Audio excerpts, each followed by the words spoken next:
2021 წლის ტრიუმფალური სეზონის საკვანძო ფიგურებიდან Red Bull-ში აღარავინ დარჩა Max Verstappen-ის გარდა. ვინ არიან ეს ადამიანები, სად წავიდნენ და რაში გაცვალეს საჩემპიონო გუნდში თავიანთი როლი? Dan Fellows-ი, აეროდინამიკოსი და დეპარტამენტის ხელმძღვანელი. 2022 წელს გადავიდა Aston Martin-ში ტექნიკური დირექტორის პოზიციაზე. მიმდინარე წლის აპრილიდან Racing Bulls-ის ტექნიკური დირექტორია. Rob Marshall, Red Bull-ის სტრუქტურაში 17 წელი ირიცხებოდა, რომელთაგან ბოლო 10 წელი საინჟინრო მიმართულებას ხელმძღვანელობდა. 2024 წლიდან კი McLaren-ს შეუერთდა, სადაც მთავარი ტექნიკური დირექტორის და მთავარი დიზაინერის პოზიციაზეა. Will Courtney, Red Bull-ის სტრატეგიის ხელმძღვანელი იყო. 2026 წლის იანვრიდან კი McLaren-ის სპორტული დირექტორია. Jonathan Whitley, Red Bull-ში სპორტული დირექტორის პოზიციას იკავებდა. 2025 წელს შეუერთდა Audi-ის პროექტს და გუნდის ხელმძღვანელი გახდა.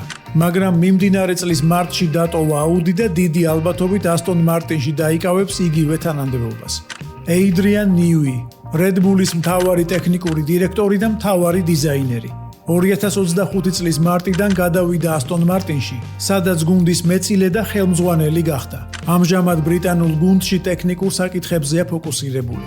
Christian Horner, Red Bull-ის ხელმძღვანელი და გუნდის უცვლელი მმართველი მისი დაარსებიდან 2025 წლამდე. 2025 წლის ივლისში სკანდალის შემდეგ გაათავისუფლეს დაკავებული თანამდებობიდან. Helmut Marko, Red Bull-ის მრჩეველი და Red Bull-ის აკადემიის უცვლელი ხელმძღვანელი, რომლის ძირითადი მოვალეობა ახალგაზრდა პილოტების სელექცია იყო. 2025 წელს დატოვა გუნდი ოფიციალურად პენსიაზე გასვლის მიზეზით.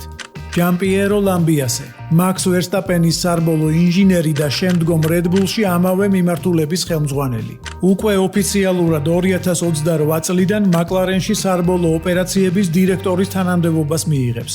Red Bull-იდან წასული საკვანძო თანამშრომლების ეს ჩამონათვალი არ არის სრული და ალბათ არც საბოლოო, რადგან ძალიან აქტიურად დადის ხმები მთავარი სტრატეგის ანა შმიდტის Ferrari-ში გადასვლასთან დაკავშირებით. არ დაგავიწყდეთ არხის გამოწერა ჩვენ მოკლე დროით გემშვიდობებით დროებით.